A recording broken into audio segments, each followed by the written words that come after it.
All right. Well, that was one of the words I was seeing last week. We got at the end, we got into this whole thing about Hebrew, and I was rightly told you're spending too much time on some sidebar, and that was correct. And then we had a group that stayed afterwards, and we're talking about pronunciation, but just to understand, it's like in the word progress. Is it progress or progress? All right. In American English, you'd say progress. That's how much progress we made on this project, and we progress on the project. The same word, same spelling. It's just pronounced differently because of certain language patterns. So too, Ashkenazi Hebrew and Sephardic Hebrew is the same thing. All right? And we'll see as we go along with some more things because it'll pop up today. I just want you to be aware of it when we come to it. All right. Last week, we finished off with the story of Akedat Yitzchak, where Isaac is nearly sacrificed on the altar. And this week's Torah portion is titled Chayei Sarah, which literally means the life of Sarah. You know, just like the books of the Bible in Hebrew generally take the name from one of the opening important words. Right? Breshit is called Breshit because this is the opening word of the first book of the Bible, of Genesis, is the word Bereshit. So in Jewish tradition, that book is called Bereshit. The second book of the Torah, Ele Shemot, these are the names, it takes its name in Hebrew from Shemot. Well, in English, it's called Exodus. We'll see that later on when we look at the rest of the 24 books of the Bible. But similarly, the weekly Torah portions are usually entitled, are named by one of the important opening words that might appear. So, for example, last week's Torah portion was Vayera because God appears to Abraham, and that's one of the first words, Vayera. All right. It says in the beginning, Vayera Elav ad Hashem, God appeared to him by the name Mamre. So this week's is called Chayei Sarah, because it opens with Vayu Chayei Sarah.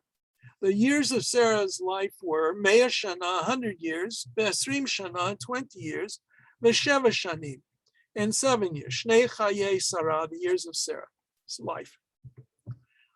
And so what it is telling us about Sarah's death. It's interesting what a wording. It doesn't say this is the death of Sarah. This is the life of Sarah.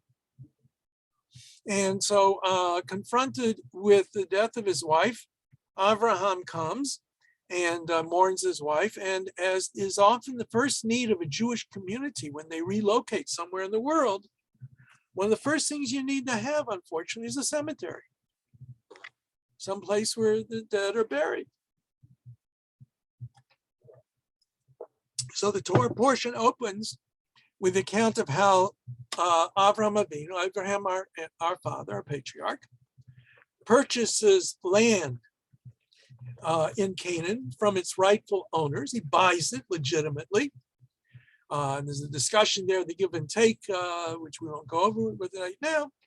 But he purchases a kever Machpelah, the kever of the grave of Machpelah. And this kever Machpelah was in the ancient world, up until modernity, was known to be in Hebron. And if you go to Hebron today, you will see there's a very large mosque built over the traditional burial site of Abraham and Sarah, of Isaac and Rebekah, and Jacob and Leah. And indeed, according to the tradition, there are actually 4 couples there. The other couple is at Adam Rishon, the first human being, Adam and Eve.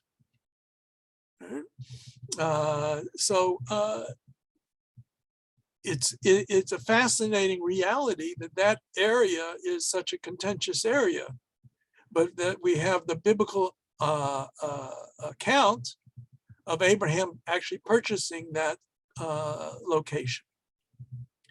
All right, so now the Torah turns to the next need, since Sarah's gone and there's no lady of the household. Avraham realized, Isaac's getting along. He's almost 40. He's 40 years old. It's about time he gets married. And so he decides to send his servant Eliezer back to the hometown to find a suitable wife for Isaac, because the local girls are not up to his standards. And we are introduced to a theme that we find a number of times in the Bible, of the finding of a wife at the local singles bar, as it were. What it is we're told that Abraham's servant, he's never named specifically, according to tradition, he's Eliezer, goes to the well, the local watering hole. And that's where he eventually finds the proper wife for Isaac. He says to God, look, whoever is kind enough to go down and give me water and water my men that are with me and water for my camels. If you know how much water camels drink, you'll see it's a lot of work to do. This will be the ideal wife for Isaac. And there's all kinds of questions. How does he know that he comes from Abraham's family? Because that's what Abraham said. You got to go get a match for my son from actually literally from a cousin. It's actually his cousin's daughter. And so the commentaries discuss that. How did he know that she really was the right one? Because according to a midrash, some of these wells, again, we have physical evidence of it today, they're very deep. And you went down steps till you got to the surface where the water was in the bottom of the well. And so what you do is you carry your water bucket, whatever you got, to the bottom of the step, and you fill it up and you schlep back up, climb up the stairs. By the way, that's an important word to learn, schlep, if you haven't learned it yet. It's from Yiddish to you schlep, you carry something along, you got to schlep along, whatever. All right. So, but for Rebecca, the way the servant knew that she was the right one was because when she started down the well, the water came up to her. So she didn't have to go all the way down to keep filling the watering bucket. So he knew that God agreed with his choice. Now, what we will see is that when Jacob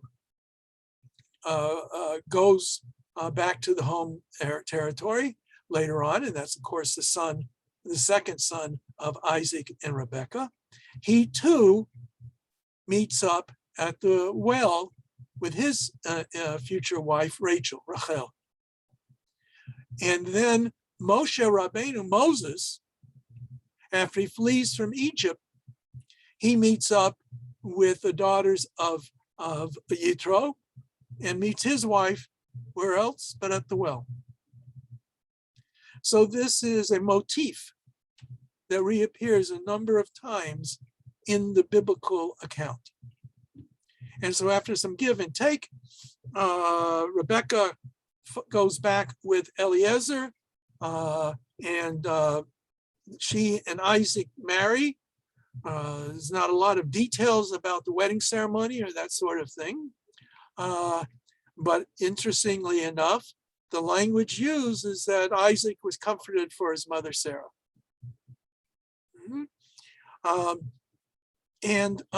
So we are told a little bit about what goes on with Abraham after all of this. And at the end of the Torah portion, we're told about the death of Abraham. Now you have to understand that in the biblical accounts, when a figure is no longer important to the storyline, the Bible often kills them off. So Abraham dies at the end of this Torah portion, and in next week's Torah portion, we will be told about the birth of Esau and Jacob. But Abraham is still alive when they're born. All you have to do is look at the timelines and the ages of death and everything. And Avraham Avinu, Abraham is still alive when the boys start to grow up already. I forgot it's 13 or 15 years of age is when Abraham dies in their lifetime. So, but when the biblical account is no longer really centered on that figure, and they're a sideshow, as it were, they're just along for the ride now, they often will be, their life will be summarized. They die, end of story. But you have to be careful to see how the timeline fits together to be aware whether or not that really is happening at this moment or happening later on. Okay. All right. Some of you have been kind enough to pick up the book. Some of you have not yet. Some of you asked me to mail it to you. I have not mailed any out yet. I will do so shortly, I am sure. And so if you can't pick it up, I will mail it to you. Those are kind enough to save me that extra effort. I appreciate it. Okay. So we're going to move to the Hebrew. Okay. What happened? Where is it? Let's see. Just a second.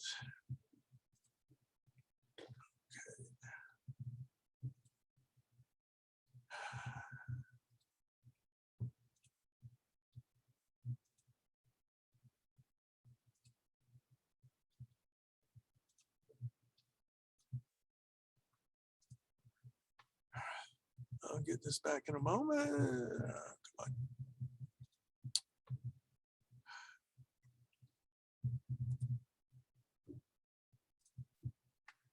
All right, I'm almost there. Share screen. Why isn't it there?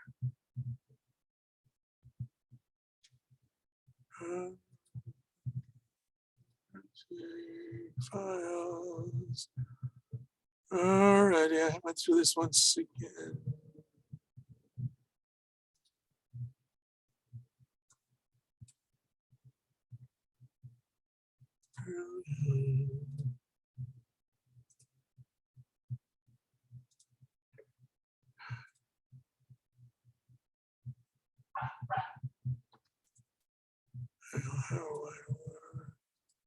I have files.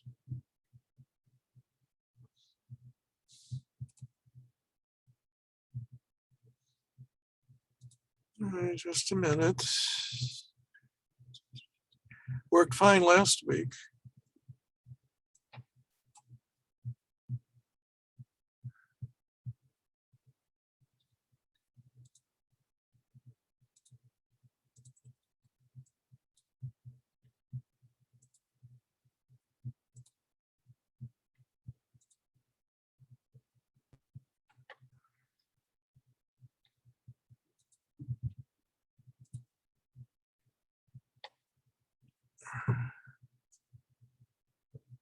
All right. I can't see you guys now.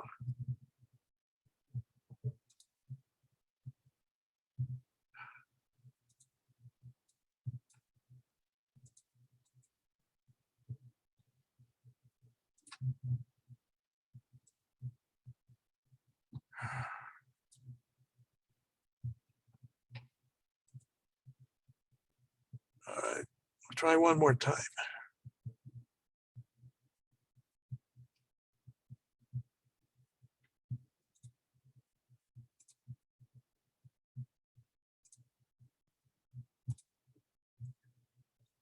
We're not, you can't see it, can you? No.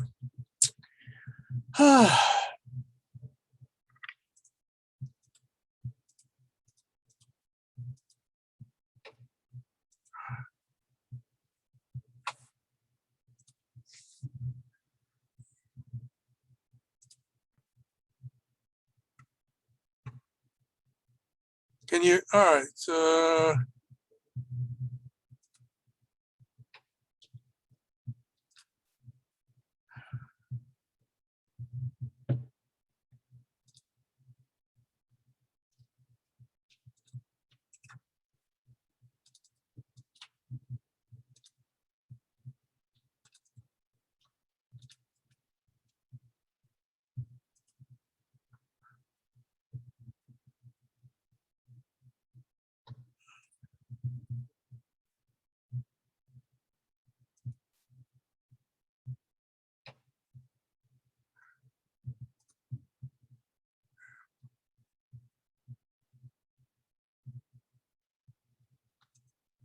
There we go. I apologize. Can everybody see this now?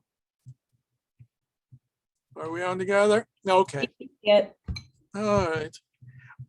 And I'm too old.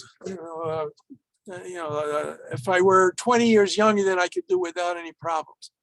All right. It's a good excuse anyway, isn't it? All right. So we're going to start now. We're still working on the word Baruch. All right. Blessed or praised. Now, the word Baruch ends with the letter Chaf.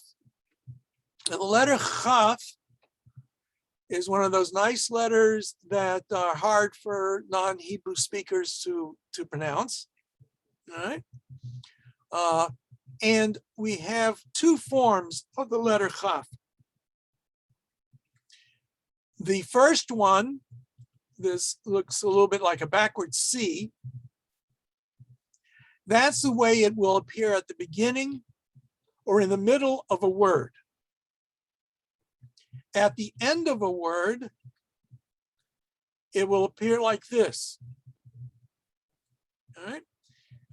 In a sense, as if you took this letter here, and instead of curving it and going around like that, what it did was it comes down, right? But instead of curving in, it keeps going down. That, and put a little bit of there. That's sort of how it comes into being. All right. So it's really supposed to be pronounced somewhere towards the top of your throat, not at the bottom of your throat, but more at the top of your throat.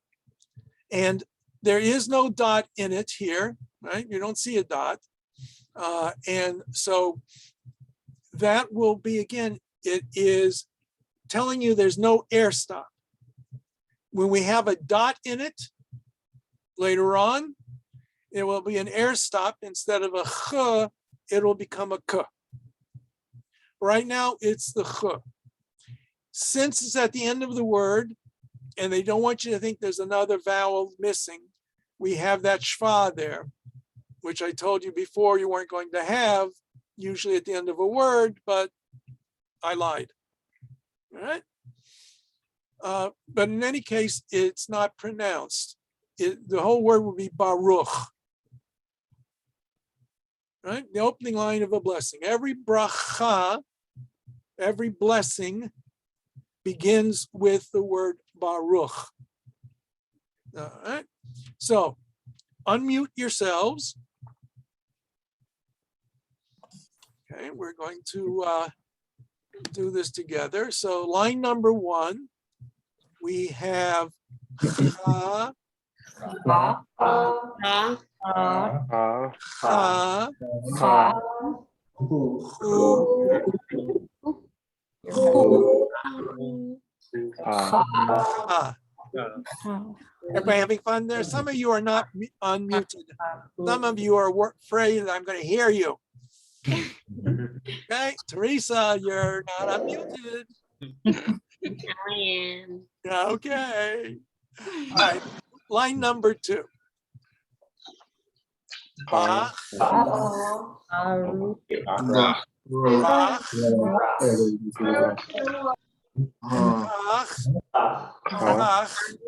Bucha, Is that all the bread that he was eating? Bucha. So he's got the shva, all right, Bucha. First letter, and then with an bottom. And the last one is Racha.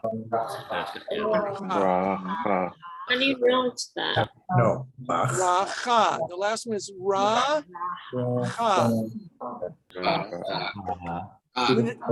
Even though it's at the end of the word, even when it's this symbol, so instead of if there's a vowel in it, you pronounce that vowel sound with it. So Racha, just like cha here, you have cha here. Okay? We're now going to get more difficult. Line 3. B'chach. B'chach. Rucha. Rucha.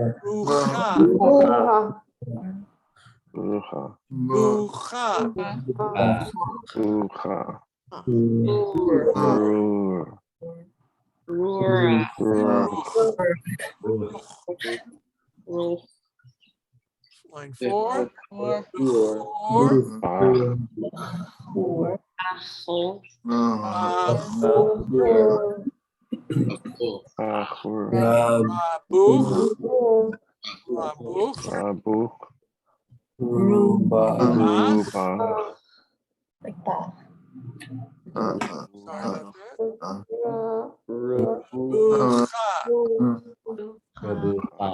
All right, line number 5.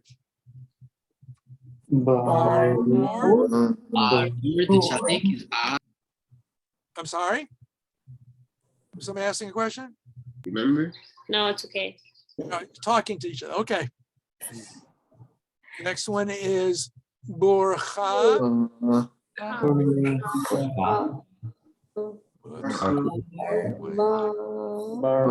Baruchu.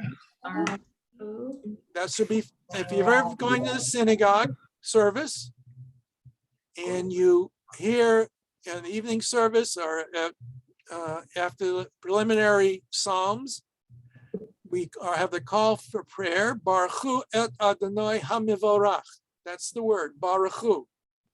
Baruchu, which means bless or praise. And we'll talk about it again a little bit later. Rachbu. Rachbu. Bachrach. Bachrach. Barach.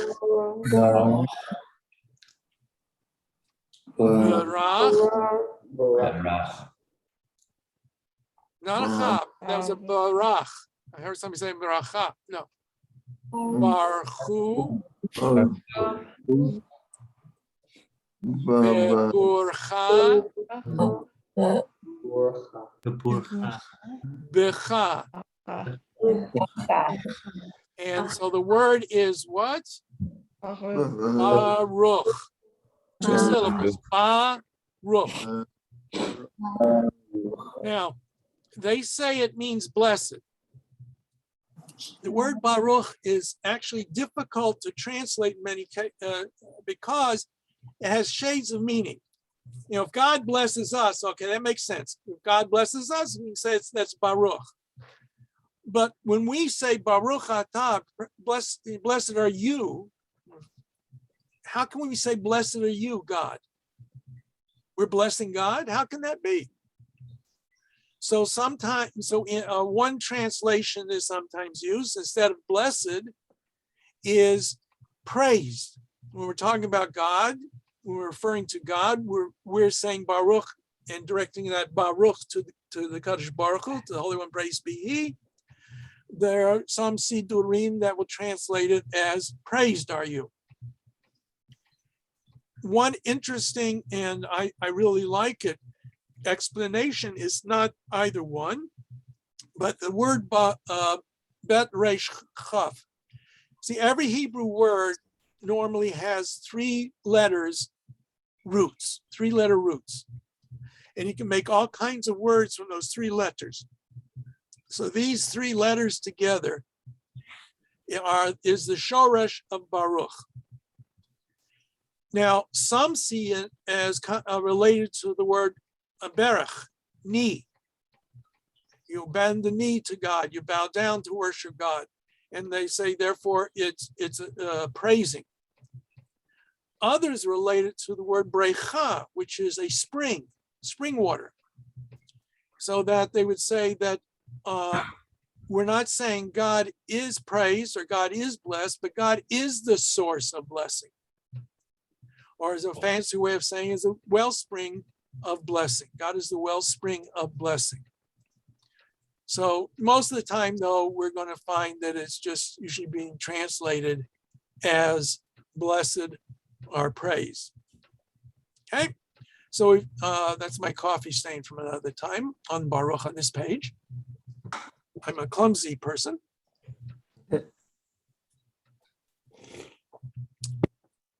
there's two words. There's a shlemiel and there's a shlemazel.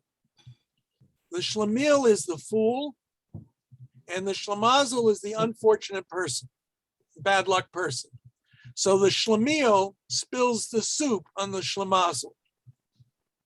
Okay, so I was the shlemiel spilling my coffee in my poor booklet shlemazel. All right. So now we're working on the letter Aleph. For our intents and purposes, Aleph has no sound. Okay, it is just a placeholder for a vowel. That's how we're going to treat it. I have read that there was a slight way of pronouncing it once upon a time, many centuries ago, but no one pronounces it today. So whatever vowel is associated with the letter Aleph, which is the first letter of the alphabet, Aleph, alpha, bet, beta, all right, Aleph, bet, it's pronounced in accordance with the vowel. So all you do is say the vowel sound. Everybody got that? Okay, so let's unmute. And we do line 1, we have ah, ooh,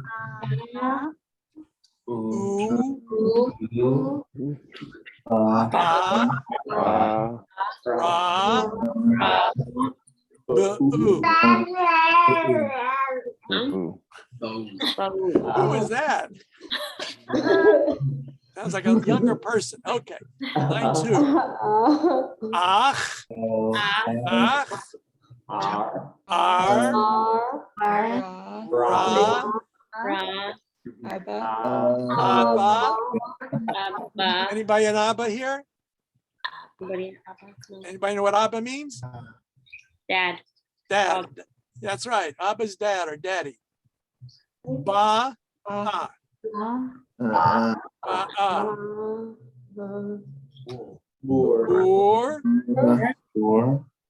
Or, ba'u, arur,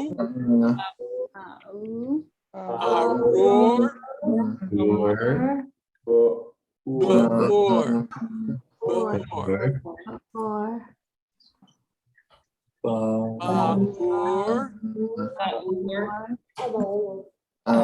arbu,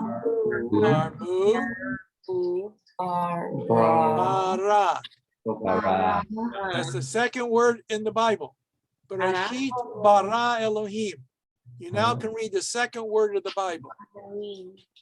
Right? Pat yourselves on the back for that one.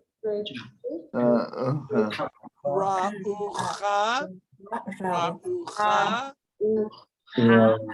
baruchu, baruchu. Line number 5, we have aruch, arucha,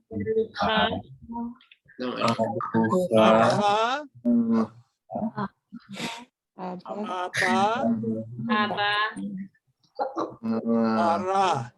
bara. 6, Point of having it there. If it doesn't change the pronunciation. Be'ura, ba'ur, aruba. All right.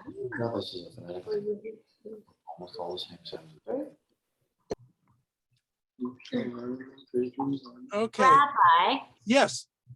like, you know how when it says like Abba and there's like a vowel sound and then it comes after that, like what is the point of having that letter there if it doesn't change the pronunciation of anything?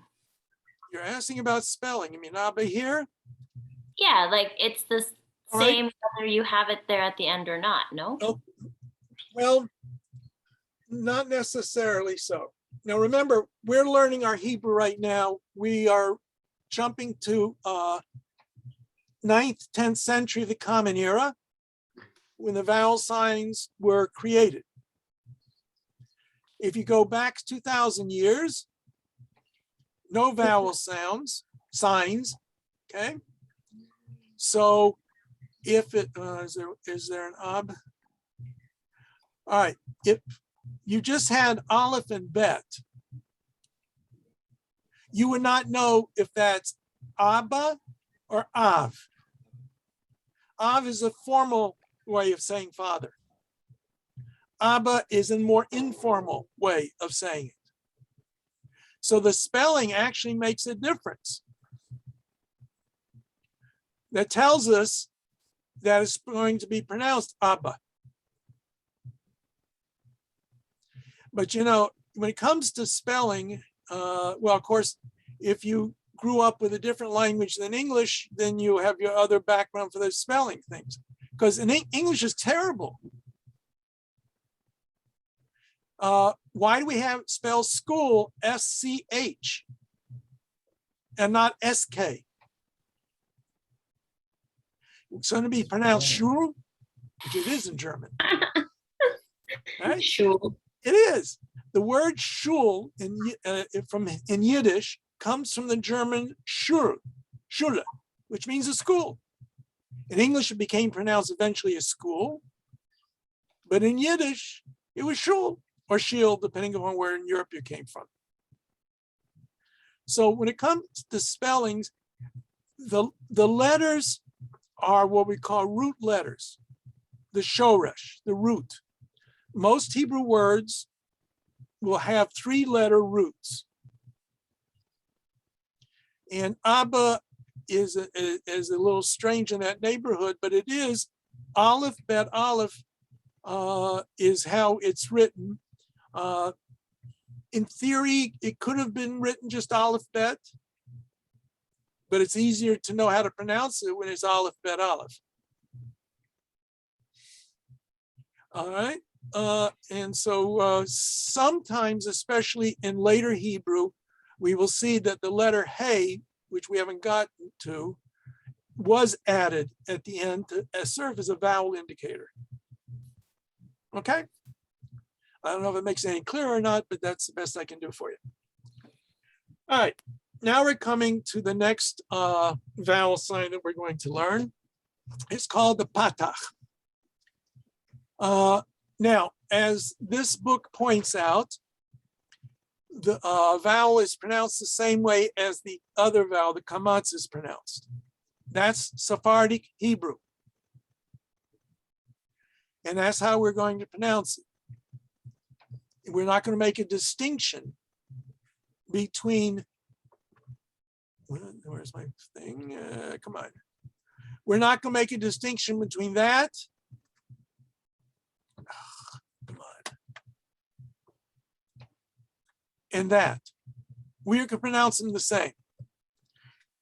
In Ashkenazis, the Eastern European Jewish pronunciation, this is not ah, but oh.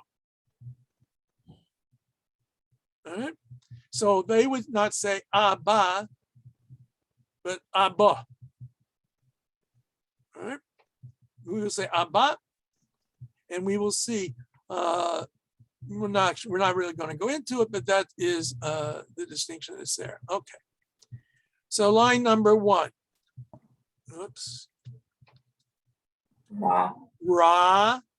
Unmute yourselves. Ra. Ba. Ha.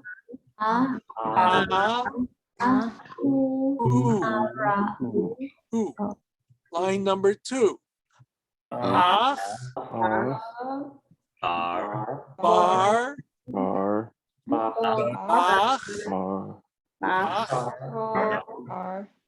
Char. Rach. Line 3. Becha. Becha. Bara.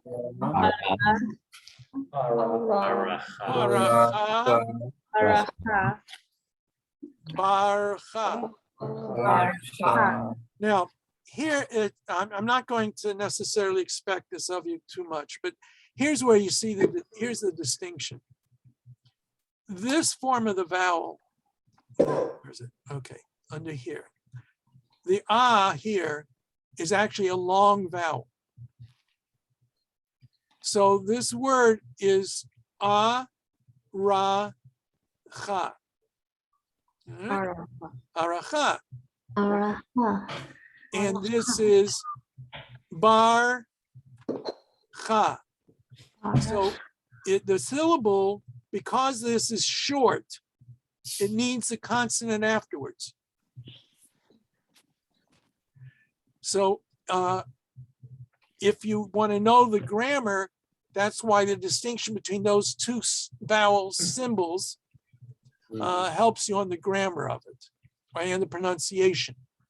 All right, so if you have this vowel, the Patak, that is normally going to mean that the letter that is above it is pronounced, then the ah, and then the consonant that follows it. Okay? That's a normal thing. So barcha is that way. Bar, that's the first syllable, and then cha. Okay. Bar, cha. Okay. Line number 4. Rucha. Rabcha. See now, all right.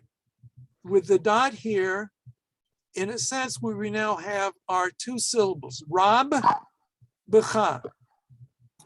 We don't say the 2 bet sounds, it becomes 1 sound, rabcha. All right, but technically the bet is the continuation of the first syllable as well as the beginning of the next syllable. And the dot sometimes indicates that. We'll see. Okay. Rabach. Whoops. Arba. Arba. Okay, now if that, I'll skip that right now. That's a reason the aleph makes a difference in that word at the end. Okay, line number 5. Aruch, aruch, bachar, arbu,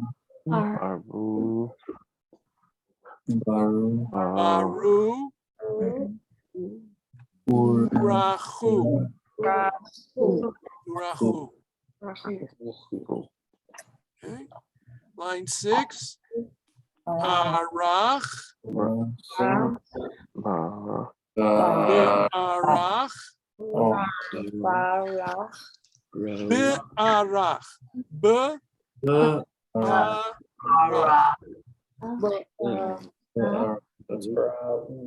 Ra'u.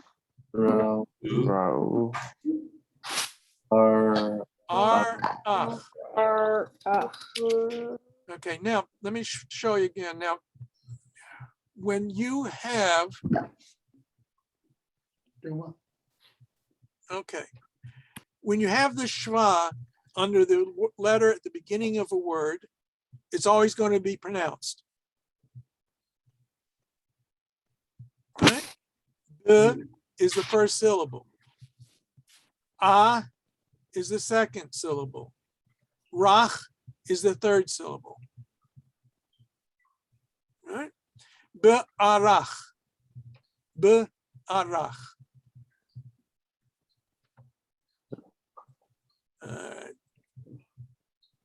Okay, now the letter Tav.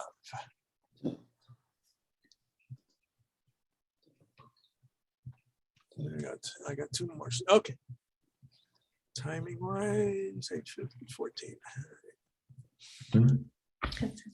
Okay, now the letter Tav is in Sephardic Hebrew always pronounced as a T sound.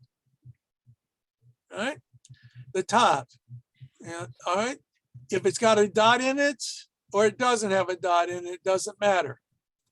Now, this was something we talked a little bit last week. We got carried away on, but just just to review it for you briefly, in the Greek transliteration of words from the Hebrew Bible that are usually names that were just simply transliterated, written in Greek letters, they made a distinction between when there's a dot in the tav and when there's no dot in the tav. When there's no dot in the tav in the Greek translations, it is a th. When there's a dot in it, it's just a T sound. Tau base versus theta for your Greek language people. All right. We're not going to make that distinction, but that's where you hear in Ashkenazic pronunciation synagogues the S sound, Shabbos. Because in Ashkenazic Hebrew, with a dot, it's pronounced as a T. Without a dot, it's pronounced as an S. We'll make it easier for you. We're always going to be a T. Okay? No questions, I hope. Okay, let's unmute. Here we go again to line number 1. We have ta, ta, ta, tu, ta, ta.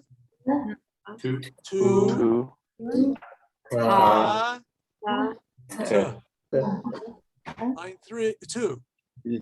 Two, four, bat, bat. That's a daughter. Tut,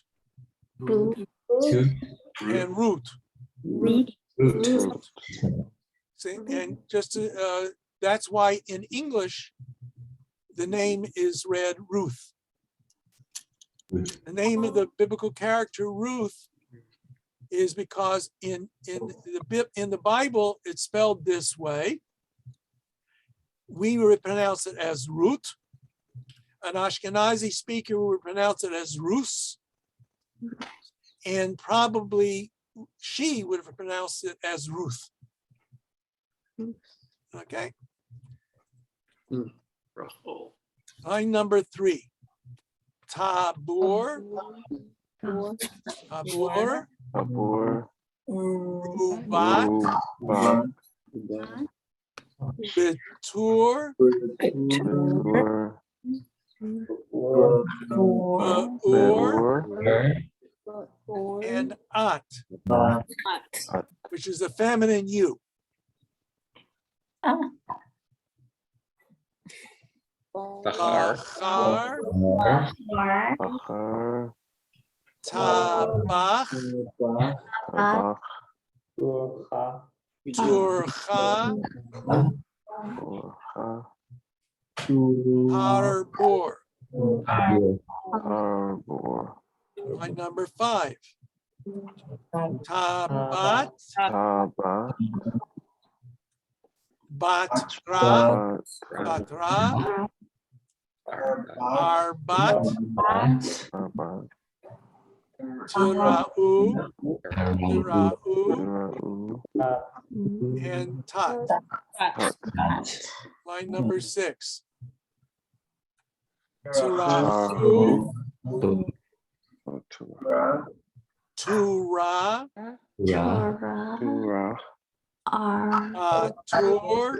Atur,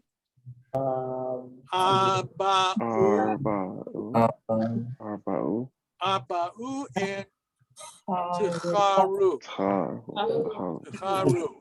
All right, and one more page. The letter Hey. The letter Hey is just like the English H. So, for example, it's like Haggadah. You know, it is always associated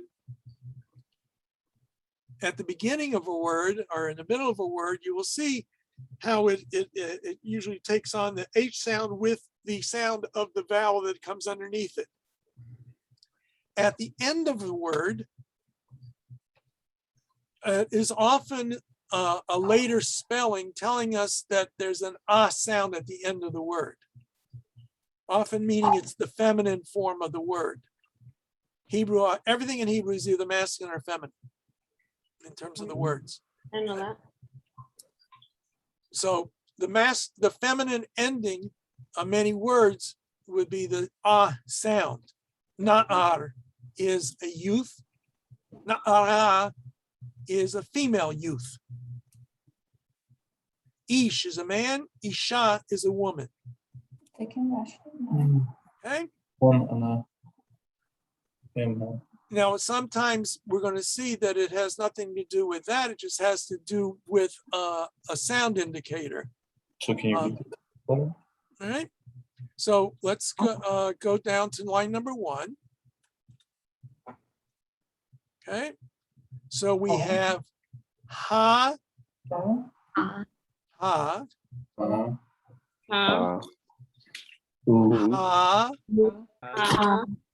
who,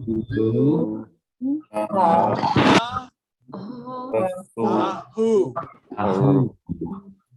Line number 2, har, hara, Okay. ba, bat, ba. Right, line number 3, rabba, bihar, tur, tura, haba. Line 4, abba, hara, right, hara, becha, racha, and ura. All right, line number 5, tahur, turcha, habacha, bechura, ba'a. 6, haba'a, beracha, haberacha, beracha, bahara. All right, and so the word we have learned now is atah, the second word of a blessing, Ata. which is a masculine you. So a blessing normally begins with these two words, Baruch atah. Praise to you, blessed are you, and in the name of God. We'll see about those double yuds later on. Okay. Occasionally, and I don't remember if it has in this workbook or not, the hey at the end of a word will have a dot in it. Yeah. And that means it would be pronounced usually after the vowel sound at the end. Okay. So let's close all tabs. I don't want to do that.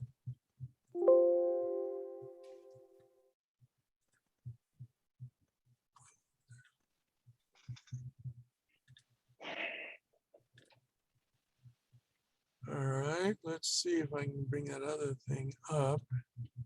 All right. We'll worry about that in a little bit. Let me just get everybody back here. Stop sharing. Hope I can get it back on. All right. The basic, all right. So now we've got 10 lessons that we've gone through in the Hebrew. You have to practice. Practice makes perfect. Even if it doesn't make perfect, it makes better than where you are now. So practice, practice, practice. Okay, there's no other way, no way around it. The more you practice, the easier it comes. Okay? So that's your challenge to you. All right, tonight we're going to talk about the synagogue, the place where you guys should be going every week. But in this crazy world of pandemic, I don't know how many people have actually set foot in their local synagogues this year yet. Okay? But first, we have to understand the synagogue as an institution. Where it comes from, we really don't know. We don't know when the first synagogue comes into being.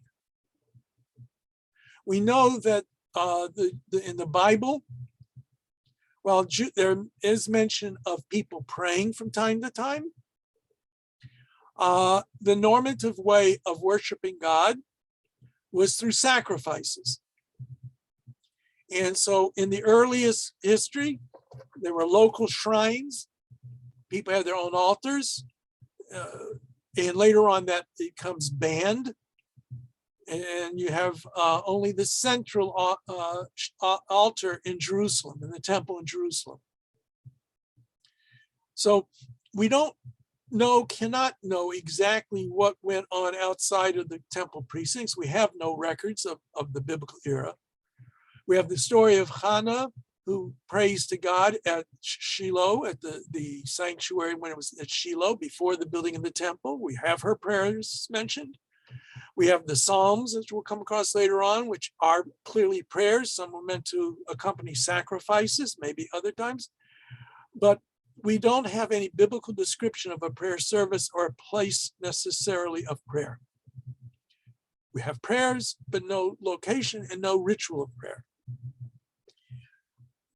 My pet theory is that after the temple is destroyed in 586 BCE, the bulk of the Jewish community is exiled. They find their way in different parts of Mesopotamia. They know, or they've accepted, that they can't worship God where they are through sacrifices. So how are they to maintain a connection with the divine and not fall victim to the polytheism around them, the idols around them? So it may very well be that the origins of the prayer service in the synagogue has its origins at that period of history. The Jews got together, recited words of the Psalms that may have been around with them, words of the Torah, maybe the words of prophets. Some prophets may have been amongst them. And when they return to Jerusalem, they bring with them the concept of a place of worship. But the temple is rebuilt, and so it takes first primary role. Towards the end of the Second Temple period, we hear of synagogues. We hear that in the temple itself, there was a service that went along besides the sacrificial service. We know that the Shema, the Ten Commandments, were recited by the priests during this late Second Temple period. We have the synagogue structures from the first century of the Common Era. And we find some things that were rebuilt as synagogues. If you go to Masada, they will point out to you one of the buildings there was a synagogue. Masada is taken around the year 72 of the Common Era. And so in Masada, they had some kind of a synagogue. Now, we're going to talk about the history of the synagogue building and what's in it, and then the modern synagogue at the end. All right, so share the screen again.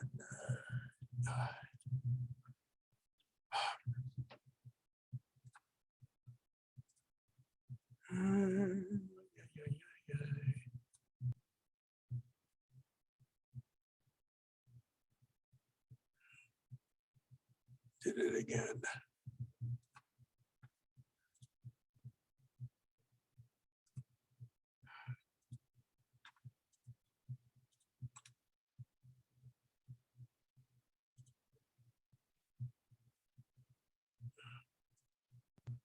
right, let me try it again here.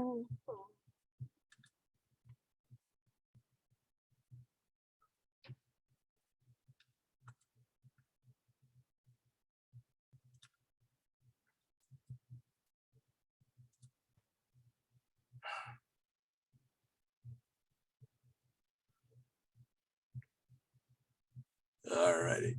I can't see you again. I don't know how. Let's see. There we go.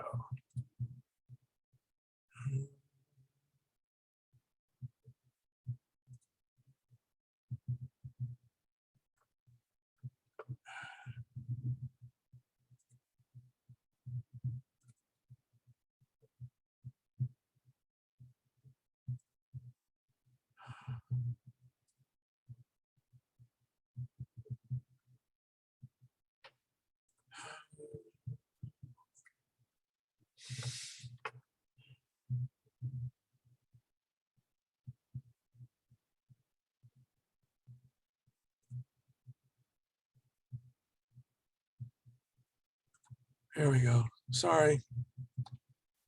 Keep losing. I still like to be able to see you guys once in a while. All right.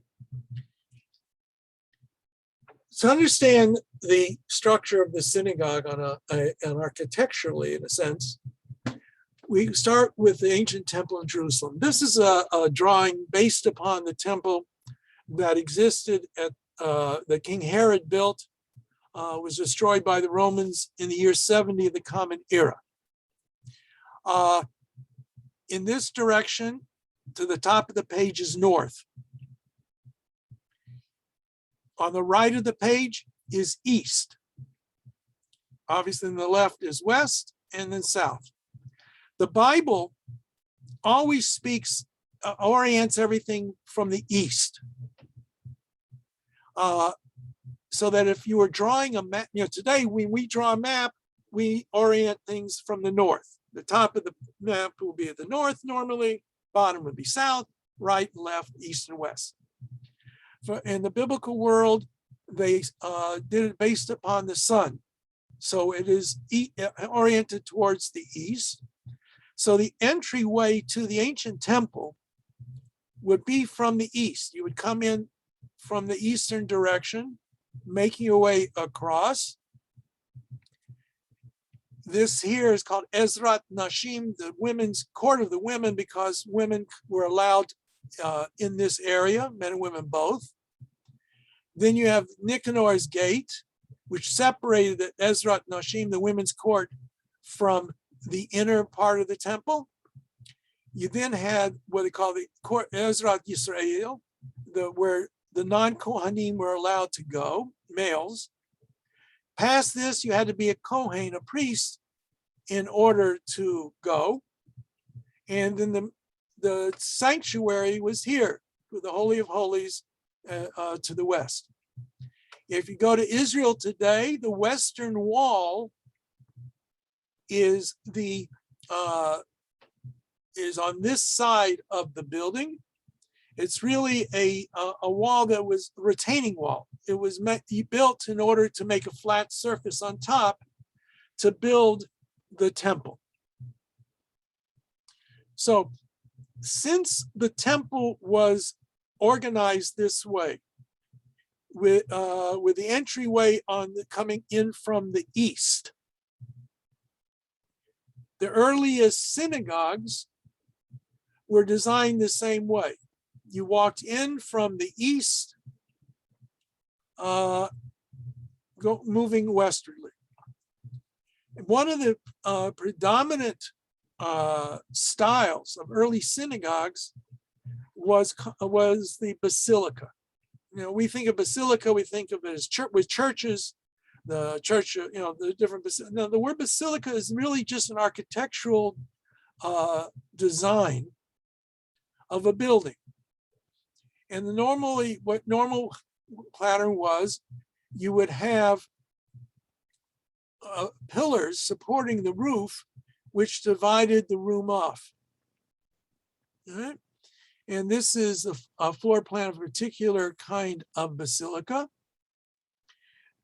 we're not going to worry about it too much. But again, the major idea is that the entrance was from the east. You walked in. Now, since there was no Holy of Holies in the synagogues, and the most important element that you might find in the synagogue would be the Ark of the Covenant, the place where the Torah scrolls were kept. We don't find that in the earliest basilicas. Here is an example of one of those synagogue basilicas. This presumably is the east.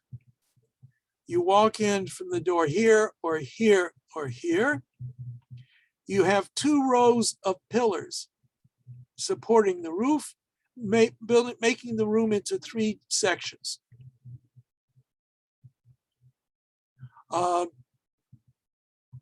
Later, I'm sorry.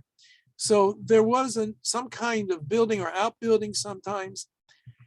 We don't know for sure what took place, but it is thought that people would come in from this door or this door, and the middle door was reserved for bringing in the Torah scrolls when they were going to be used. They were kept in a portable ark that was brought in. And so when you are facing, this is east, you would be facing that direction for prayer.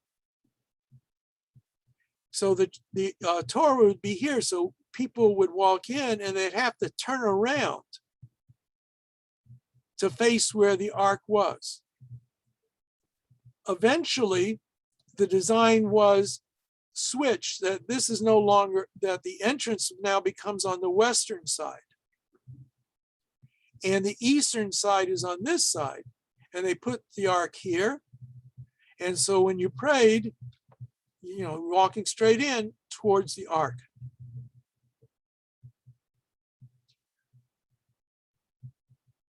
Now, this is a reconstruction of one of that kind of basilica. I'm sorry, I didn't write down which one it was. I think it's Kfar Nachum, but I'm not sure. And that would be something like the 2nd century or 3rd century of the Common Era. Sometimes synagogues were other design. There is no obligatory way that a synagogue has to be designed. Essentially, it has to be a structure big enough for people to come into to worship. As we will see later on, the architecture varies from country to country, from era to era. Whatever is popular in that era would often serve as the pattern for the way a synagogue is constructed. And so you have all kinds of architectural styles, very modern, very old, the mixtures between. If you go in Toronto, the different synagogues, you will see all kinds of different structures that were used for the synagogues. Some emulated churches. Sometimes they took over a church. There were some synagogues where just, for whatever reason, a church was sold and it was taken over by a Jewish community and made into a synagogue. Now, one element that is not clear is whether or not there was a separation of the sexes for worship. Now, if we go back to the temple in Jerusalem, remember, this is called the Ezrat Nashim, the court of women. Men and women could be here. We're told that at one point in time during the Sukkot holidays, because of various issues, they separated the sexes because there was too much frivolity going on. And men were outside and women were inside, or women were outside and the men were inside. And then they made an innovation and they built a gallery on top, a platform on top, balcony. And the women went up on the balcony for that celebration. It doesn't say that women couldn't be on this main part of the courtyard under normal circumstances. And indeed, for certain rituals, the women had to come up to here, to the gate of Nicanor. They couldn't go past that, but they had to be able to come here with their sacrifice. In some of the basilicotes, it looks like there was an upper story and a stairway on the outside, usually leading up. Now, if an Orthodox Jewish persuasion, the argument is made that that was a balcony for women, going back to the earliest synagogues. If you're not of that persuasion, the answer is you don't know. Not every synagogue today that has a balcony have the sexes segregated. If you go to Beth Emet today, there's a balcony there, and it's not for segregation of the sexes. It just is for extra seating capacity. By the Middle Ages, some point in the Middle Ages, it did, or towards the end of the Middle Ages for sure, it became standard procedure that men and women did not sit together in the synagogue.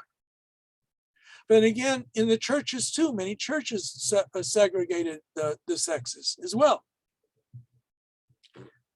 And when the Reform movement first began, they didn't necessarily start off by eliminating segregation of the sexes.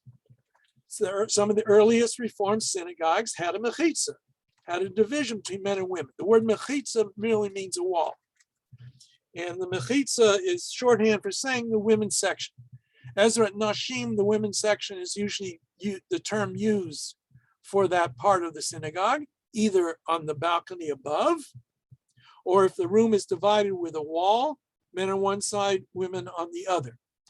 The ostensible reason for that is that really that the men should not be distracted by the women when praying. They weren't worried about the women being distracted by the men. They were worried about the men being distracted by the women. You do with it as you want to with that information. Now, we also know that the synagogue was also the model for the church later on.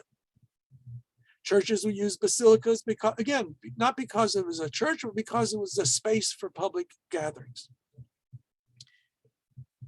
We're often told that based upon the 10 Commandments, Jews did not use imagery in the synagogue. Okay? However, if you go to Beit Alpha, which is a kibbutz in the Galil, you will find it's not a very good mosaic. It's actually a copy of one by a poor artist. Poor not meaning money-wise, poor meaning he's not a good artist. And there's a much nicer one in Sipori. But this is the floor. And on this floor, you have in them a zodiac. And in the middle of this zodiac, you have a picture of the chariot of the sun god, Helios. These are the various figures of the zodiac. Here's your Cancer. Here's Scorpio. Not Scorpio. Scorpio. What's the scales? Right. Anyway, Aries, the ram. There's Pisces, the fish, etc. Of course, they were walking on it, so maybe that made it okay. However, there's a synagogue in a place in Syria called Dura Europa. Dura Europa was right on the border, often between Roman and Parthian or Persian Empire. The synagogue in Dura Europa was on the walls of the city. The back part of it was the city wall. And what they did was, in these kinds of walled cities, these rooms that were next to the wall would be filled in with dirt if there was a need to in war. And so the dirt helped maintain the wall, because when they used the battering ram against the wall, the dirt helped keep the wall going. And so here we have a niche, which tells you by this time there was a permanent place for the Torah to be put. And all around it are pictures. You can't see it very well here. Here's another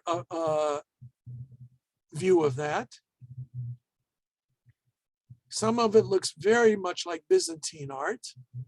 And here is a vision of the Valley of Dried Bones, of Ezekiel's vision that appears there in Dura Europa. I think that is...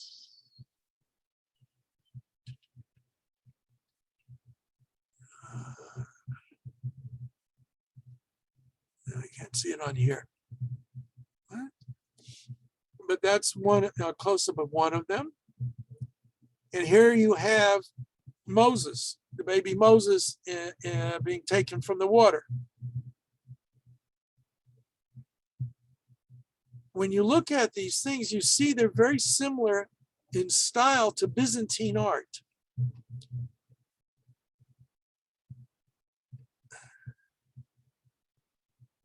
This figure here, which reappears here,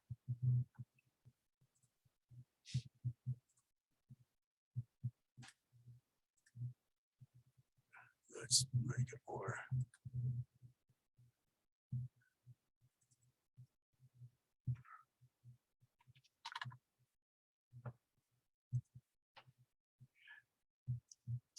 You see behind his head what looks like a square, a dark square. That's the origin of halos. In Byzantine art, the halo was a square behind the figure that you wanted to say was a special figure.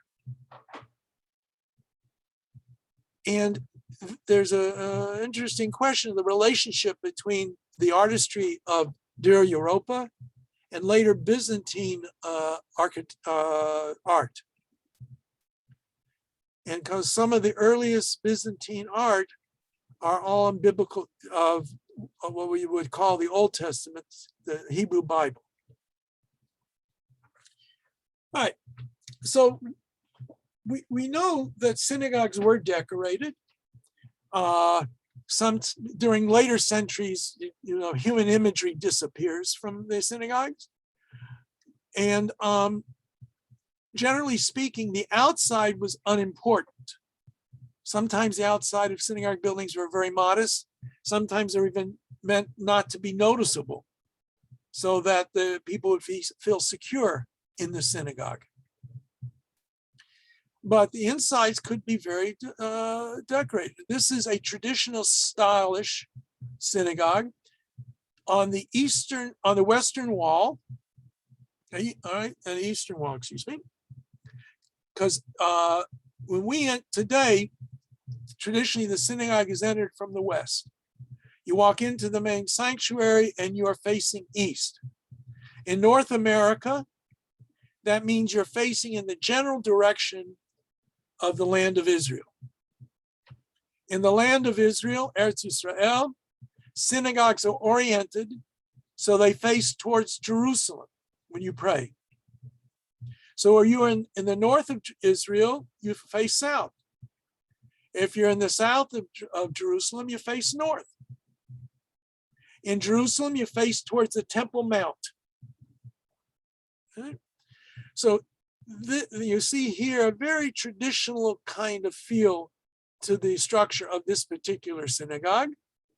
The ark is where we keep the Torah scrolls. The ark are the Aron HaKodesh, the Holy Ark. Above it, traditionally, is a Ner Tamid that was accidentally on the test. The eternal light that is today found over the ark. Earlier times it may have been in different places. Also, a common design was to have a menorah, the 7-branch menorah, not the candles, the menorah of Hanukkah, but a 7-branch menorah. But usually in the more traditional synagogues, it was not made to look like the menorah looked like in the temple. It was intentionally meant not to look like that, because we're told in the rabbinic writings we're not supposed to copy for use the implements from the temple. Although we do find in some of the earliest synagogues, there were menorahs that looked like the temple's menorah. Here's another Aron Kodesh ark. This is obviously clearly a Sephardi one. And you can tell, first of all, the design of it is more Sephardi. And you can see inside the Torah scrolls are the way the Sephardic Torah scrolls are. They're in a case. The Torah is in a case, wooden case. Here you have, let's make it a little bit bigger. This is a very modern looking synagogue, and not as clear here with that. The Torah scrolls inside the ark opened up. Here's another very modern synagogue. It's obviously not an Orthodox synagogue because the reader's table is facing the congregation. I'll come back to that in a minute. Now, the ark means a closet, a box. You know, it's a box, it's a closet for keeping the Torah scrolls. This is a very modest one. It may be, I don't think it's portable. It may be. It looks like there may be wheels underneath it to move around for different rooms. Here's a more ornate one. And again, there is that Ner Tamid. Here's another version of a Ner Tamid. Obviously gas powered. Here's a more modern design for a Ner Tamid. This is from, I believe it's in Jerusalem, the museum in the diaspora in Tel Aviv. I don't know, but here's the bits and pieces of synagogues that were brought together in the museum. And here's, it looks very Eastern European. You see candles.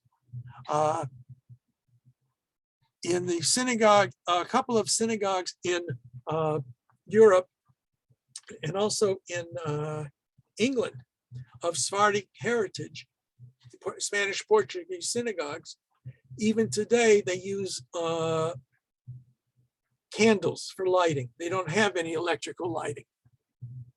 I remember when many years ago, my wife and I prayed in the Spanish Portuguese synagogue in Amsterdam for the Friday night service, and kept hearing this noise, this plopping, and then we realized it was the wax dripping from the candles hitting the ground. Now, in the traditional synagogue, the orientation is that we said on the eastern wall is the ark.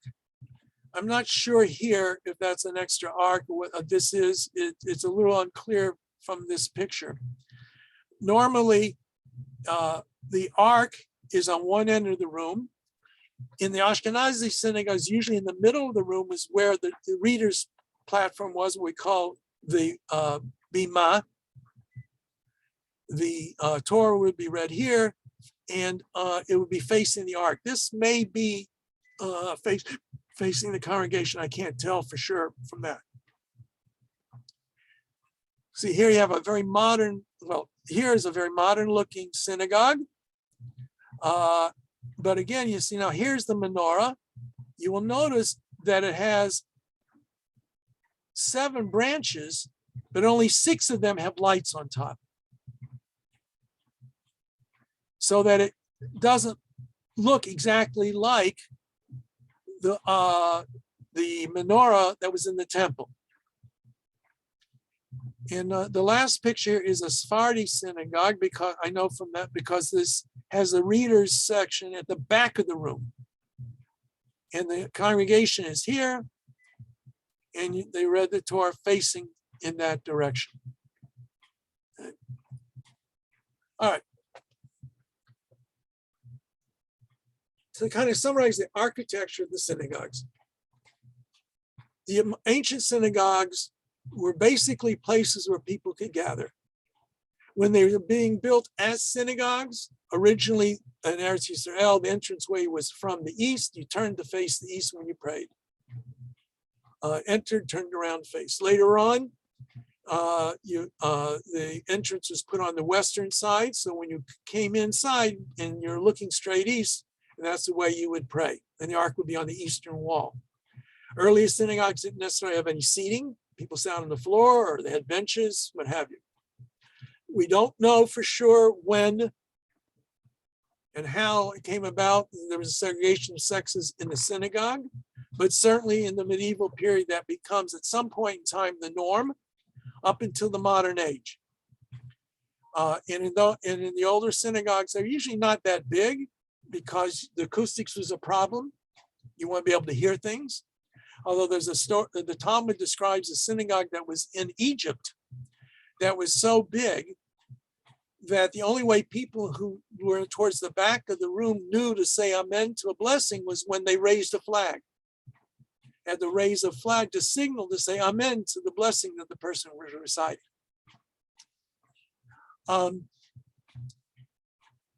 We know that it's a lot of the synagogues that we have from the Middle Ages or towards the end of the Middle Ages did not originally have a women's section. A part was added to it. There's a synagogue in Prague called the New Alterschule, and they had a room built into it on it in the back for women. Originally did not have a women's section. Now, does that mean men and women sat together? Or does it mean women didn't go to the synagogue? We don't know. When the Reform movement begins, there was the desire to emulate the churches that had family pews, as it was family seating, as it was known. And so slowly that became the most important demarcation line between Orthodox synagogues and non-Orthodox synagogues. Orthodox synagogues segregated the sexes. Non-Orthodox synagogues did not necessarily segregate the sexes. In North America in the 1950s, there were a lot of synagogues called themselves traditional, in which there was a very low wall separating the sexes, very, you could step over it, or there was just no wall at all. There was just an aisle separating them. And as synagogues became conservative, they often did away with the mechitza. Some of them would not call themselves conservative, they called themselves traditional Orthodox. And so the major Orthodox, modern Orthodox organization, Union of Orthodox Synagogues, put pressure on synagogues, telling them either you put in a mechitza, a barrier that was at least 36 inches high, or you're going to be expelled from the organization of Orthodox synagogues. Some did, some didn't, and that became the line. So today, wherever you go in North America, if there's a mechitza, it calls itself Orthodox. If it doesn't have a mechitza, it's somewhere else in the religious realm. Another change that took place with the Reform movement introduced and was copied by the conservative and some Orthodox synagogues was to move everything to the front of the room. They removed the middle bima and put it in front. Some still read the Torah, still worship facing the ark. Some compromised, worship facing the ark and read the Torah facing the congregation. And today some do everything facing the congregation. Again, it depends on the synagogue and their style. The role of the rabbi became much more important in the synagogue service. In earlier periods of time, the rabbi's role was not associated with the synagogue. The rabbi was a teacher. The rabbi was a judge. The rabbi was a decisor of Jewish law. Would teach in a yeshiva or teach other areas in terms of Jewish life. one of the things that the Reform movement pushed was the role of the rabbi in synagogue life. I haven't been to Holy Blossom since they started doing their redesigning on it, and I don't know where they are on it. But when I first came here 25 years, that's 27 years ago now, I was taken on a tour by the rabbi of Holy Blossom, which is the large, the major Reform synagogue in Toronto. And he pointed out that the ark was made much smaller, intentionally, and the pulpit for the rabbi to speak from was made much bigger to emphasize the role of the rabbi. And in Reform synagogues until the 70s and 80s, the rabbi really conducted the service completely. Sometimes it was a major voice of the synagogue and people responded to him or what have you, but it centered around the rabbi. Most Orthodox synagogues retained at least some distance between the ark and the reader's table. And the reader's table generally faced the ark, not the congregation. And the person conducting the service, the Shliach Tzibur, also faced the ark. Now, one of the other things, it wasn't just Reform, but Reform had a powerful impact on it, was the idea that the rabbis became much more associated with the synagogue. Now, there are men and women today who are rabbis who have nothing to do with synagogues per se. They may have different things that they do. They may be teachers. They may be employed in Jewish services of some kind. They may not be at all associated with a religious life. They may just have the title rabbi and they're an attorney, or they're I knew one fellow, unfortunately passed away not long ago, who was involved in the investment world. Very successful, by the way. He got rich.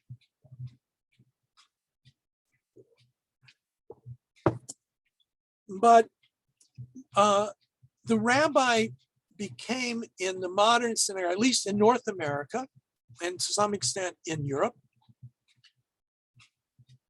to fulfill the same role as the pastor / priest does in the church. So in most synagogues, the rabbi is called upon to be the one who does religious rituals, marriages, funerals, baby namings, be the one who is expected to visit the sick, be the one who is expected to offer counseling to people who need counseling. All kinds of roles that were not necessarily rabbinic originally. Now, depending upon the nature of the synagogue, the decision-making process varies. In Orthodox synagogues, although I won't say there isn't pressure on the rabbi, but in Orthodox synagogues, the rabbi is what we call in Hebrew Mar Da'atra, or Mar Da'asra. He is the master of the place, meaning all religious decisions, ritual decisions, halachic decisions are made by the rabbi. If you have a question of what's going to transpire in the synagogue service, can we do this? Can we do that? During the COVID and all the different kinds of things that synagogues had to struggle with. In the more traditional synagogue, the rabbi may have consulted with the members of the synagogue. There may be a ritual committee that he would consult with to help give him some guidance on what the people thought. But he was the decisor. When I was the rabbi of the synagogue, that's how I was as well. I'll be honest, I decided if something was a religious issue. I certainly didn't care what carpet was put in the social hall. I know there's some rabbis who take on that role. And famously, I remember a big debate. We did, in my synagogue, women did have some small role in the synagogue service. And the debate was whether or not women could wear slacks when they were participating in the synagogue service on that level. And what I said was, as far as I was concerned, that's not a question for me to answer. I prefer a more formal dress for women. I've heard men coming in suits. Well, that was then, now I'm lazy. But anyway, But I said that really was not, I don't think that was a issue for the rabbi to decide, because I was in a community where women wore slacks. It was not something unheard of. It wasn't something strange off the wall. So I left that up to the ritual committee to make their decision. As a sidebar, there were two issues that came up for that discussion night. One was about women wearing slacks, and the other was, did men have to wear ties to be called up to the Torah? And I expected there to be this big fight over women wearing slacks, and the tie business, one way or the other, nobody was going to give a hoot about it. They spent 2 hours talking about whether or not men had to wear a tie. When it came to women wearing slacks, they didn't care. Sure, go ahead. So you never know. On the other hand, issues of the role of women in the synagogue, even though I consulted with the congregation, I made those decisions as to what could or could not be done in the synagogue. In more liberal synagogues, the rabbis have less say over that matter. In some synagogues, the rabbi is a vote on the ritual committee, but only a vote. And therefore, the ritual committee makes those decisions and not the rabbi. So it depends on the nature of the synagogue. Many synagogues, certainly in the liberal world, not as much today in the Orthodox world, have another functionary of the synagogue who is called in English a cantor or a chazan. The role of the chazan is to be the musical director of the synagogue service. Now, in Jewish tradition, any individual who knows the liturgy can conduct a service. Now, if it's more traditional, it has to be men. If it's less traditional, it can be men or women, as long as they are bar bat mitzvah age. Depends, again, synagogue. Different synagogues here in town have different practices. But you don't have to have someone who has a training as, quote, a cantor with an ordination or certificate making him or her a cantor. But what is the case is often the cantor is a person who can sing. And I've gone to many services where the person conducting the service, for instance, me, cannot carry a tune very well. And so a cantor does a much better job. They know the liturgy. They know the different tunes for the different types of services. And so that's become a very important role in many synagogues. Some synagogues will have what is called a shamash or shamash, or a ritual director, who is the one who takes care of things in the synagogue, makes sure the Torah is rolled. Sometimes they're in charge of the daily minyan. They're the ones have to call up volunteers to come to the minyan. They may conduct the service, various kinds of things. Those are the three personnel that you mostly find associated with the synagogues. Now, most synagogues have offices. They have an office staff. That's a different element of the synagogue, because synagogues are not just a building where you worship. They're a building that has expenses. It has electrical bills and water bills and repair bills and heating bills and this and that and the other thing. So most synagogues in North America are based upon a membership construct. In other words, you become a member of the synagogue. You're charged dues by the synagogue. And those dues are used to cover the expenses of the synagogue. Most synagogues' dues do not cover enough of the expenses, and they have to do other kinds of fundraising. And that's why when it comes to high holidays, they often raise money by selling tickets to non-members to come to services.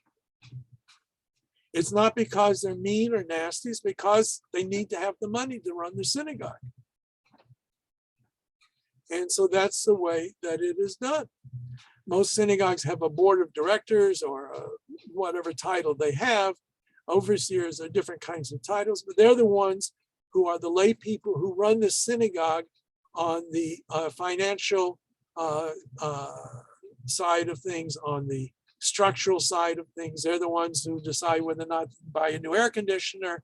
They're the ones who have to raise the money. They're the ones who go to the bank to make the loan, get the loan, or whatever it may be. Membership of synagogues is depends upon the synagogue. Most synagogues until, well, 50 years ago, you had to be Jewish to be a member of the synagogue. Today, some synagogues have non-Jewish membership as well. Some do not. Now, some synagogues are members of a broader organization, so that you have the union was no longer called, I always forget, it's no longer called the Union for of Hebrew Congregation.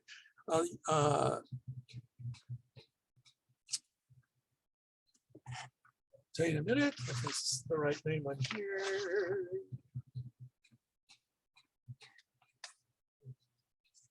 Union of American Hebrew Congregations was the original name, but I don't think they call them Union for Reform Judaism. That's what it's called today. And that's the United Synagogue of Conservative Judaism, right? United Synagogue for Conservative Judaism. That's for conservative synagogues. There are a couple of different organizations that are Orthodox, Union for Orthodox Congregations, also called the OU, Young Israel, Agudath Israel. Chabad has their own setup, and they're very different from everybody else. The rabbis often run the synagogue completely. There's a Reconstructionist group. There are some others for various other wings. We'll talk about that in the spring. We talk about different Jewish movements. And usually what happens is in order to be a member of that branching thing, you pay dues. The synagogue pays dues for every member of their synagogue. So therefore, when it comes times to decide what the dues are, they always have less members. When it comes time to brag in the community, with your size of your synagogue, you have more members. So it just depends on whom you're speaking to. Okay.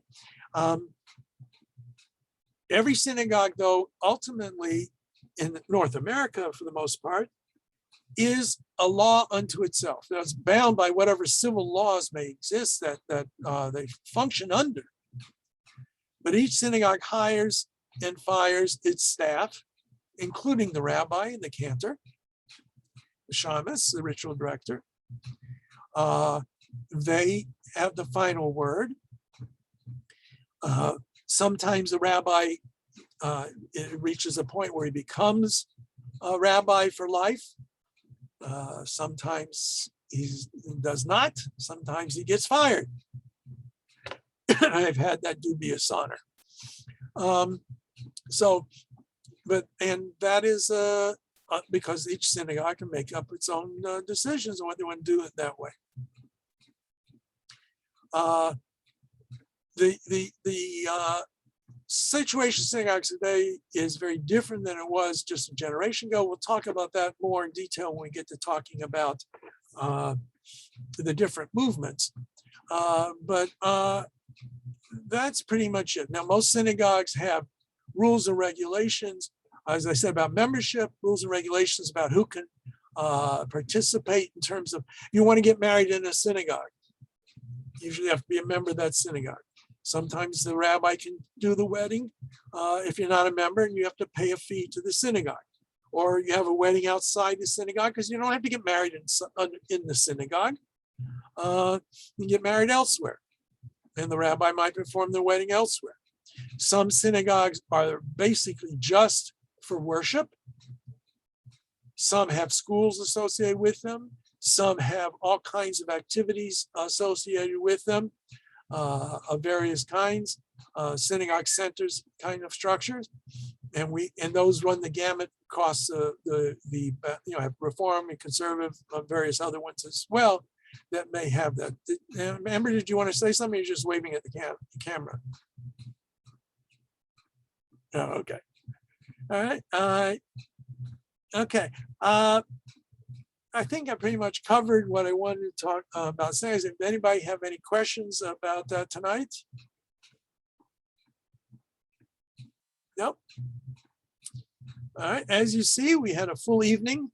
We did make it to 9:15. I told you sometimes we actually will get all the way there, especially when I get more long-winded, but I kept to the subject. I kept on topic. May I ask a question? Of course. So you were just mentioning about how rabbis are hired and fired by the shul, right? Yes. So, and I think you said something about how you had the dubious honor of that. Yes. Can you just sort of explain what would be the reason why a shul, let's say, would need to do that with the rabbi? All right. Well, I think in my case, it was because the leadership wanted to go in a different direction than I was prepared to go. They wanted to liberalize more. So it's just that when there's a disagreement between, It can be disagreements. It can be they decide, you're not a good rabbi. We don't like your sermons. We don't like how you do a hospital visits. We don't like this or that or what. That, it's up to them. It can be nasty business, and mine was nasty, but that's the reality. Being honest with you. If you're interested in a different kind of process, right now there's a big thing going on in New York City. Is it Park Avenue Synagogue? There's a synagogue there. I forget the name of it. It's a very important Orthodox synagogue. And the rabbi who's been there, he's 90 years old. He's been there forever. And he fired the assistant rabbi. And the board is backing him. And there's all kinds of stuff. If you look in New York about the firing of the rabbi, Park Avenue I don't think it's Park Avenue. I can't remember the name of it. But if you look around, Slope Park. No. Just let's see. Hold on a second. Might be able to find that.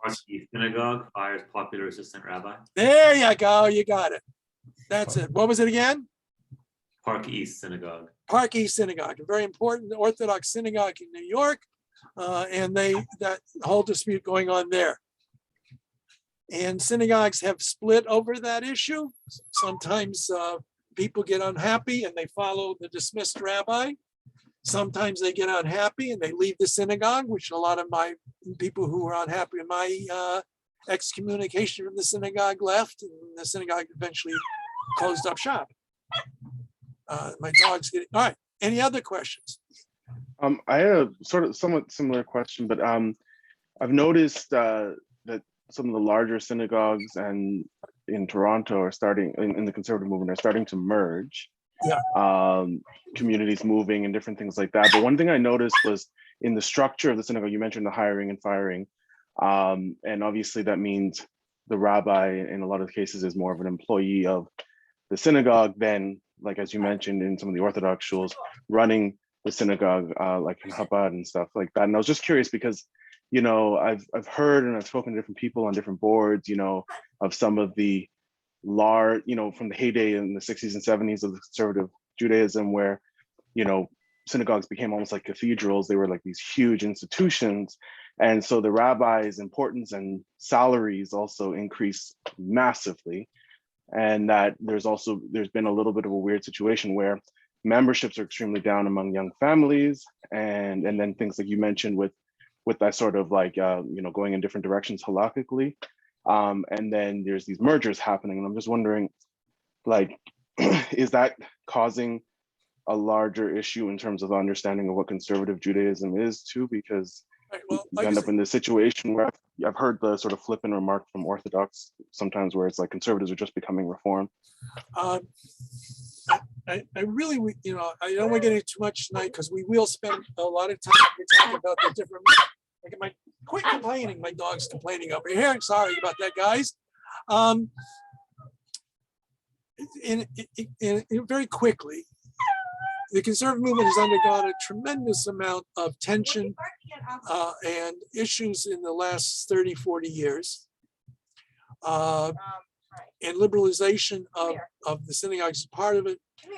Part of it is the fact that, yes, some became very large. Toronto had a number of very large conservative synagogues. We're talking about 1,000 families or more, 2,000 families. And some people did not like that cathedral kind of structure. And so they went other ways. And as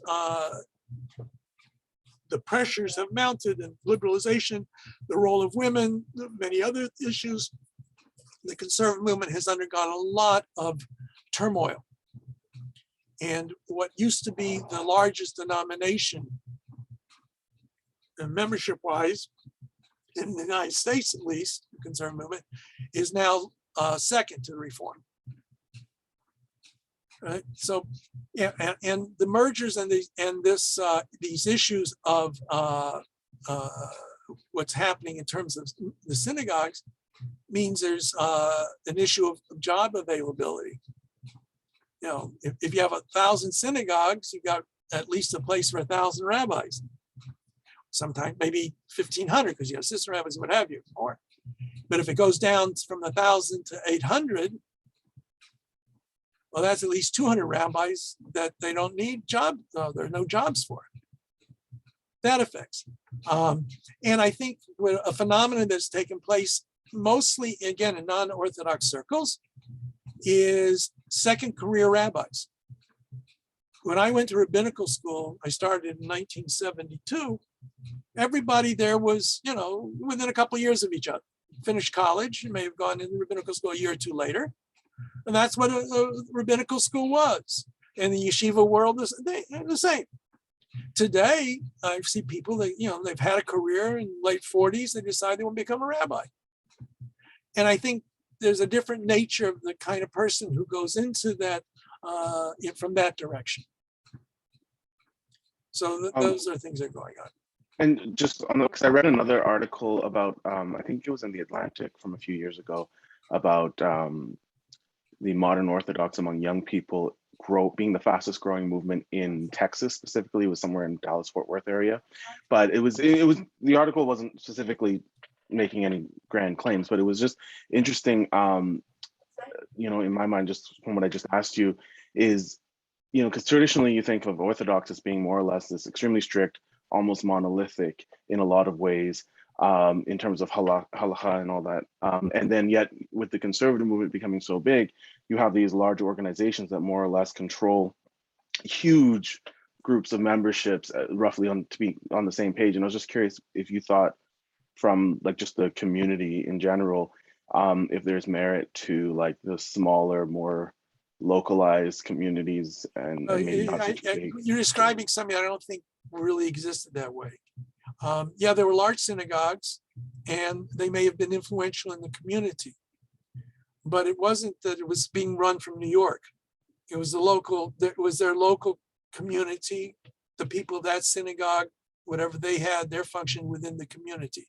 It had nothing to do with the national level of things. So that I don't think it had anything to do with it. I think what you'll see, and we're gonna have to end now because it's getting late. Throughout North America, the religious movements that are traditionalists, much more traditional, much more, I'm going to say biblically oriented with a kind of a broad brush, are doing better than more liberal denominations. Okay? And so it's not surprising that in the Orthodox world, there's a certain degree of growth, making them larger than what they were, but it's only about 10 to 12% of the Jewish community in North America identifies as Orthodox. Now, but they have the largest number of children, they have the largest number of kids in day schools. And so as the Jewish community changes, the Orthodox may become a greater percentage of that community, assuming they can keep their children Orthodox. Because just because parents are Orthodox doesn't mean the children will be Orthodox. All right? Okay, it is getting late. I appreciate everyone. God willing, we'll see each other next week, and we will continue on. And I don't think I'm going to send anything to you unless you really need those pictures that I showed. That was just for illustration purposes.